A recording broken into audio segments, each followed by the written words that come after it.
11:17 de la noche, entramos ya en la recta final de este martes, de este 13 de agosto.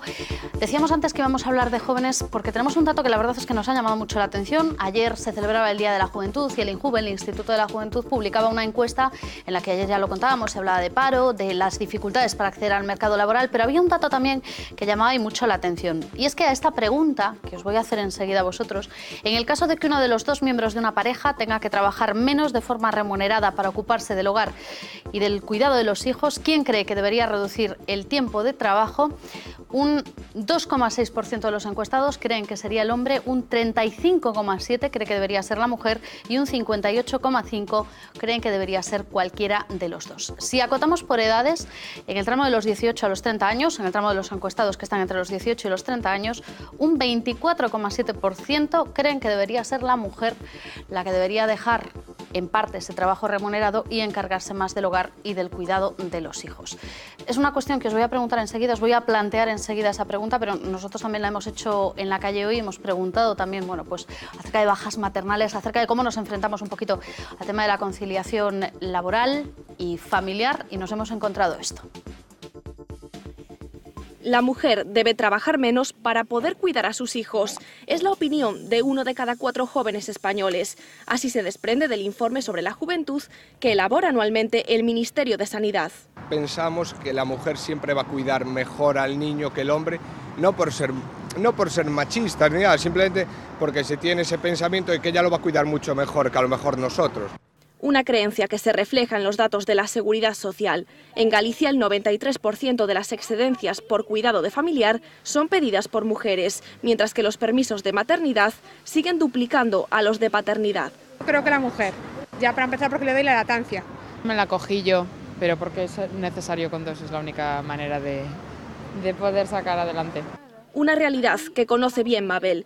Trabaja en la Secretaría de la Mujer de Comisiones Obreras. Aunque asegura que a nivel individual hemos avanzado, como sociedad todavía queda mucho por recorrer. Yo creo que entre los jóvenes está absolutamente asumido que los hombres y las mujeres trabajamos fuera de casa. Pero sin embargo la maternidad sigue estando ligada a las madres, ¿no? De hecho, 1 de cada 10 mujeres españolas se ha planteado dejar su trabajo para poder cuidar de sus hijos. Bueno, pues eso es lo que dicen en la calle, traduciendo un poquito los datos de la encuesta. Julio, yo si te hago la pregunta, ¿tú qué responderías? ¿Qué pregunta? Yo te hago la pregunta. En el caso de que uno de los dos miembros de la pareja tenga que trabajar menos de forma remunerada para ocuparse del hogar y del cuidado de los hijos, ¿quién debería hacerlo? Si alguno tuviese que hacerlo forzosamente. Sí, uno de los dos tiene que hacerlo forzosamente. Dado que el salario de las mujeres es más bajo que el de los hombres, o sea, yo prefería continuar fuera y que se sacrificara profesionalmente ella. Te lo digo con todo corazón, lo cual no quiere decir que tenga razón. Por una cuestión salarial. Por una cuestión salarial, sí. Carlos, ¿y si te lo pregunto a ti? La última hija que fue con la que pudimos hacer eso, la decisión fue que fuera Sara, cogió 5 meses más, pero sin embargo después, hasta los 3 años, me ocupé yo de la niña, porque yo era senador en aquel momento, todavía no había vuelto a la consulta, y aproveché la beca del Senado, y lo digo con toda la tranquilidad del mundo, iba con el moco de Elena a todas partes. Además tuvimos la desgracia de que Elena tuvo una malformación renal y tal, y entonces, pero el primer año fue mi mujer y hasta los 4 años te encargaste tú de la niña. José Luis. A ver, yo también estoy de acuerdo en que los senadores deben de ser los que cuiden a los niños. Sí. Porque no tienen otra función. No tienen otra función que la efectivamente. Yo he dicho la beca del Senado, he dicho que además la gané yo en contra de la opinión de mi partido, con opinión de tercero y los corobé. A ver, varias cosas quiero decir muy rápidas todas. La primera es que el estupor que te produce esa respuesta... A mí el estupor me produce la diferencia. Viene dado por la comparación, no con las realidades, con lo que uno piensa, sino con el lenguaje correcto del momento. El lenguaje correcto es que todos somos iguales. Y frente a eso escandaliza. Pero la gente dista mucho de estar en esa realidad. Y por tanto, ese pensamiento es bastante racional. Lo es no solo porque haya, ni principalmente porque haya la idea de una diferencia entre el hombre y la mujer, sino por una parte importantísima, hay dos elementos importantísimos.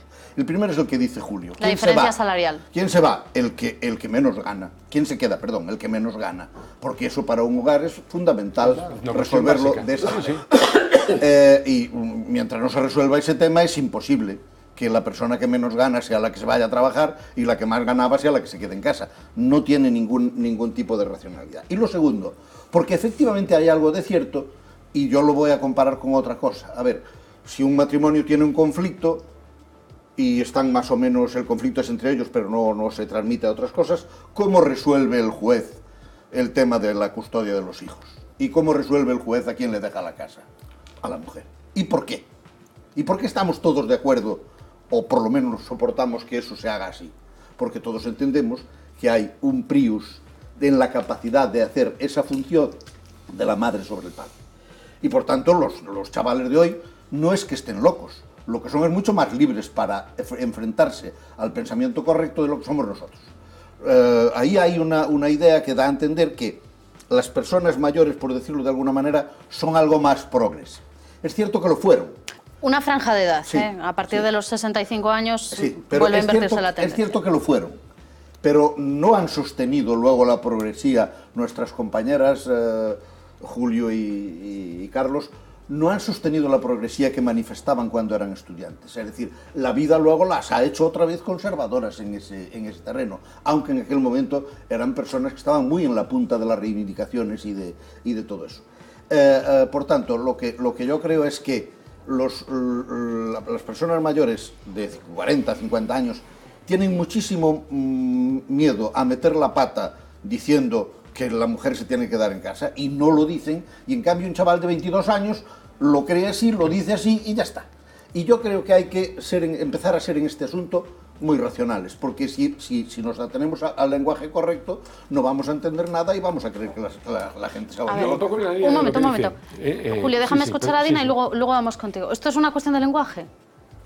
Yo estoy de acuerdo con una parte de lo que dice José Luis, pero a mí me atrae la atención otra cosa en esto. Es decir, yo creo que aquí hay que hacer una diferencia entre actitudes, ¿no? y lo que se expresa explícitamente, lo que estamos dispuestos a decir, ¿no? Lo que consideramos que es socialmente aceptable decir o no decir, ¿no?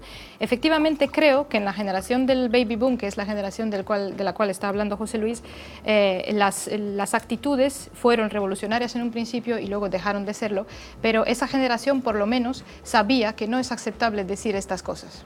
Es decir, podría tener algunas de las actitudes que estamos viendo ahora, pero sabía que esas actitudes hay algo que no está bien con ellas, que la sociedad funciona así, pero no son aceptables. Entonces, no es solo una cuestión de correctitud, es una cuestión de que sabían que esas actitudes no son aceptables. Eso tiene un impacto sobre el comportamiento. Por lo menos si saben que esas actitudes no son aceptables, saben también que hay ciertos comportamientos que no son aceptables. Ahora, esto no pasa y eso es lo preocupante con esta generación joven.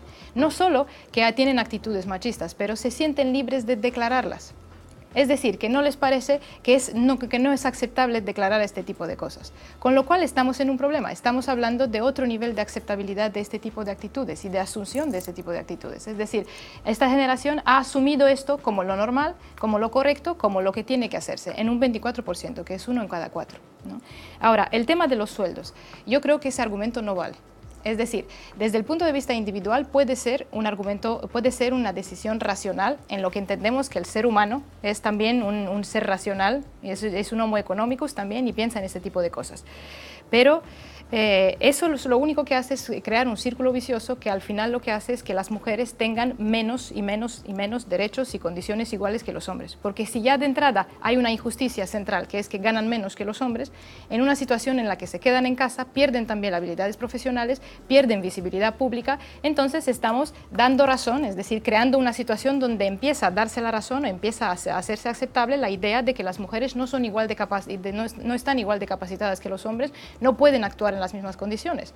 ¿Y esto a qué nos lleva? Pues en el futuro, si nos descuidamos, nos puede llevar incluso a lo que se pensaba en el siglo XIX, ¿no? Que la mujer no era capaz de actuar en la vida pública, pero que no era capaz de actuar en la vida pública por un defecto esencial, por un defecto de esencia, que es simplemente casi no genético, era suficientemente suficientemente inteligente, capacitada y un montón de otras cosas que se inventaban los antropólogos del siglo XIX.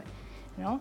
Sobre mujeres y sobre otras razas también, ¿no? Porque ha habido toda una teoría que ha partido de la antropología que ha sostenido este tipo de creencias que simplemente son la función, son el resultado de un sistema que es injusto, ¿no? Son el resultado de un contexto que es injusto. Entonces, bueno, esa puede ser una decisión que puede en términos económicos considerarse racional en un momento determinado por una familia, pero desde luego la sociedad debería hacer todo lo posible para que eso no sea así. No solo eso, cuando estamos oyendo estas entrevistas, estamos viendo que las personas y muchas de las mujeres se sienten confusas con el tema de la maternidad, de cómo compaginar, ¿no? Realmente ahí es un tema que, aunque puede haber muchas mujeres que consideran que trabajar es importante y hay que trabajar, en el tema de la maternidad no lo ven claro. ¿Por qué? Porque muchas personas no son capaces de salirse de un esquema tal y como lo vivimos hoy en día, es decir, que tenemos puestos de trabajo que no facilitan que las mujeres se puedan llevar los niños pequeños al trabajo, que estamos en un sistema que no permite horarios flexibles, por ejemplo, que son una de las claves de la conciliación, que una mujer pueda compaginar durante un tiempo, o un hombre pueda compaginar durante un tiempo, estar trabajando desde casa, estar trabajando desde el trabajo, y este tipo de cosas, ¿no? Entonces, hay mucha confusión alrededor de esto que solo perpetúa un sistema ilegítimo, ¿no? A mí me preocupa muchísimo, y con esto finalizo, el tema de que los jóvenes, y esto no es lo único, aquí nos hemos centrado en el tema de quién se debe quedar en casa, pero hay encuestas que muestran todas de los últimos años, ¿no? Hay encuestas, por ejemplo, por comunidades autónomas, hay encuestas de Andalucía que muestran legitimaciones de la violencia doméstica, que se justifica de muchas maneras, legitimaciones de la posesión del hombre sobre la mujer, legitimaciones de la insatisfacción sexual de las mujeres, por muchos temas que tienen que ver con el machismo, que tienen que ver con ideas distintas de a qué tiene derecho una mujer, a qué tiene derecho un hombre. No podemos tolerar esto. Y yo creo que la causa fundamental de todo esto viene de que la generación del baby boom ha considerado que se han conseguido muchas cosas y ha habido un discurso interesado que ha dicho que como ya las mujeres son capaces de trabajar y vivir y tener muchas posibilidades, ya no hay nada más que hacer. Ya no hay nada más que hacer. Bueno, nos quedan 2 minutitos. Julio, ¿quería decir algo? No, una cosa muy sencilla. Es decir, yo creo que lo que está pasando aquí es que hubo un fogonazo, que es la generación del 68, vamos. ¿No? Esa generación del baby boom de la que hablábamos antes, sí. Y la generación del 68 fue un fogonazo. Es decir, yo soy capaz de identificar a un colega de mi propia generación nada más verlo, o verla. ¿Y qué pasa? Que yo creo que esto es mucho más duro, ¿no? Y el camino es mucho más largo. Es decir, ahí hubo una luz que se encendió, que se apagó conforme fue pasando el tiempo y que las cosas volvieron... Hombre, iba a decir desgraciadamente, volvieron a lo que era la tónica general de un país como la generación anterior. A la generación anterior. Es decir, a mí me lo comentaba el otro día un colega, ¿no? Es decir, las que son raritas aquí son nuestras mujeres, es que nuestras hijas son casi la fotocopia de las abuelas, ¿no? A ver, una cosa quería decir yo. Si nosotros comprobamos, por ejemplo, cómo era el tema de los medios de audiovisuales de entonces, el cine fundamentalmente y tal, y cómo es el de hoy es absolutamente machista. Las series de televisión, los desfiles de la moda, los reality shows, el tratamiento que hacen de la mujer y los problemas de la mujer y todo eso. Es decir, la vida de hoy es muchísimo más machista que la de antes. Bueno, pues el resultado es este. No se puede... Es decir, es que estamos tolerando un modelo de comportamiento en los lenguajes y en todo, porque yo ahora mismo me siento de vez en cuando delante de la televisión, por ejemplo, en una serie de estas donde discuten quién se acostó con el chico, si fuiste tú o fuiste tú, o en las series de estas de la juventud y de los institutos norteamericanos y tal, y digo, bueno, esto es, para mi mentalidad, que es de la generación del 68, no es absolutamente aceptable en ningún tipo. Entonces, es insultante frecuentemente. Si tú enseñas esa vida como lo normal, la respuesta es lo normal. Y pensar que podemos tener todas esas cosas... Hay una cosa, por ejemplo, voy a decir... Estas Venga, y vamos a cerrar con esto. No se deben de decir, ¿verdad? Pero... Si nosotros vemos cómo se comporta, por ejemplo, en el tema de la vestimenta y de todo eso, los políticos y las políticas, vemos que la única que ha tomado un rol absolutamente normal, que es doña Angela Merkel, es la que pone todo el mundo a parir. Cuando es la única persona que ha dicho, las mujeres en la política se visten igual que los hombres. Todos los días un traje parecido al del día anterior. Y todos los días los mismos avalorios que el día anterior. Y va a la peluquería una vez cada 15 días a cortarse el pelo que no a peinarse. Y todo el mundo dice, jo, mira Merkel. ¿Y por qué? Porque le estamos atribuyendo... Decía que, por cierto, sale una vez en la primera fila de un teatro, no sé si te acuerdas, con un generoso escote. Con un generoso escote. Y la pusieron verde también. Porque era la ópera, y la ópera alemana, a la ópera alemana se va de una manera distinta que a la ópera italiana. Que un consejo de ministro. No, y que a la ópera italiana. Y todo eso lo toleramos en el día a día también. Esa es la cuestión, ¿no? Que el cine refleja algo que toleramos en el día a día. Y este tipo de cosas se justifican de mil maneras, y lo que muchas veces es molesto es que todavía cale este discurso de que las mujeres ya han conseguido todo, que qué más queremos.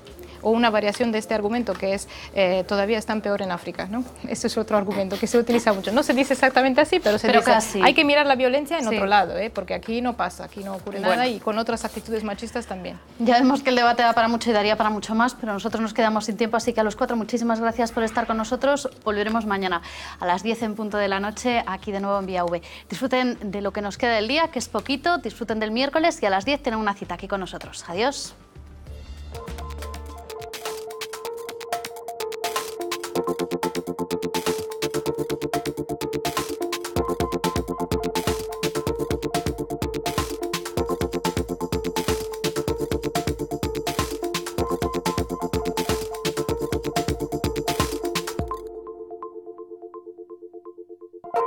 Thank you.